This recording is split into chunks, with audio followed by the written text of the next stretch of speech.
growing my ministry. I've had the ministry now for about a year and very little growth. And a lot of that's my fault for lack of energy and effort. My father passed away. He spent 4 months in nursing homes and almost 8 months in the hospital and nursing homes. So a lot of my time was distracted between that and getting him to dialysis and helping take care of my mother and her having cancer surgery and me having cancer surgery. Just 2024 was a horrible year, a year of many challenges, I should say. It was a great year. Doctor told me the other day that no sign of the cancer back in my lungs, so I'm just recovering. So I have a lot to be grateful for, and I am.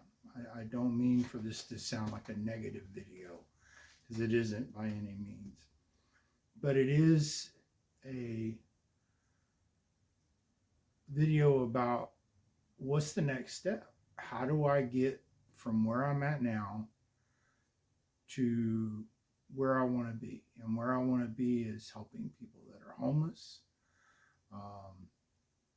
a newfound desire to help seniors after seeing what happened with my dad and seeing all of the people in nursing homes and senior living facilities and the hospital that just have no one, that there's just no one there for. And then, of course, a lot of people are still scared about the COVID, especially in situations like mine. I'm in my 60s. My wife is in her 60s. My mother's in her 70s. My father was in his 80s. So even the cold and flu can be a death sentence. I mean, it'll really be bad. I've been very fortunate with all the hospital visits, my wife getting COVID at the hospital, my mother getting COVID at the hospital. I didn't. God made sure to take care of me on that, because when I got COVID back in 21, I think it was, that's when my cancer came about or discovered. And the way the doctor explained that to me was that a lot of people have the cells for cancer, but their immune system just fights it. And then as we get older, our immune system gets weaker, and then the cancer wins the battle. And between COVID and diabetes, cancer just took over and became prevalent. But I digress. Just, seeing a lot of people just scared to go see their elder families in the nursing homes and in the hospitals is just heartbreaking, because you got people that are just alone, and only contact is the medical staff, and they're limited.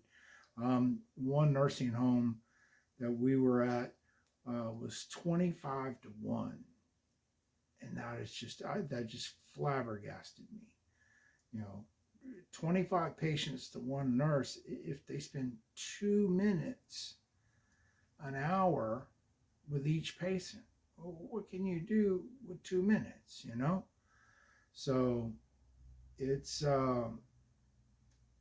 just another issue that we as Christians can help address by going and visiting and setting up a visitation within our church, within our communities, to do that. And that's one of the things I'd like to do.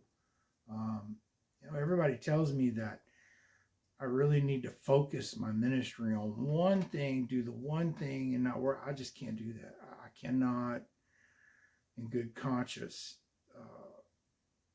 do that. Now, and the homeless, today, I give a guy a part of a sub sandwich that I had got He was standing outside of a business, and it was just cold, nasty, rainy day, and you could tell the dude hadn't had much luck in his life. So the only thing I had was just a sub, or part of a sub, and I split it with him. Here, take it. Wish I could do more. But that's just it. The ministry needs to be able to do more. I need somebody that can help me get block grants, community grants. I've got some great ideas about how to build a shelter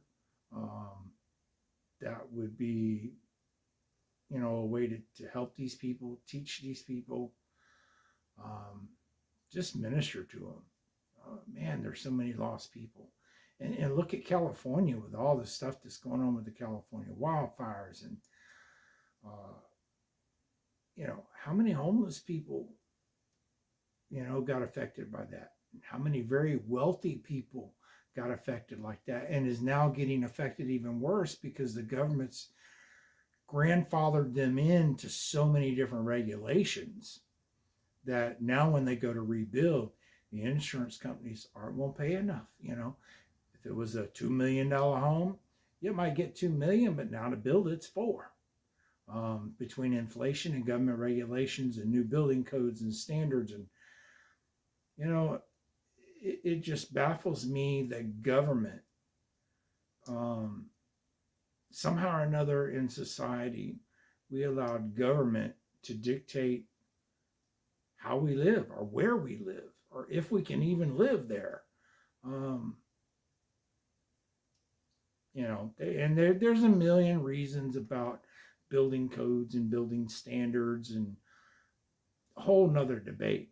But as humans, there is no debate that the earth was put here for us, and we are creatures of God, and that we have a right to live here anywhere on the planet.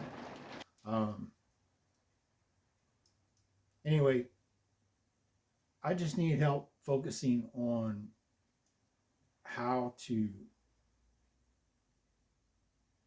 move forward. So if anyone out there has any experience with a ministry that's starting with scratch, let me know. I've thought of fundraisers and thought of grants, but all of that takes money and lawyers and people that knows how to get these grants. I don't know any of that. So if you've got experience in that and would like to help teach me, send me to some place that will teach me, or some place that will help me. I'd love to hear from you.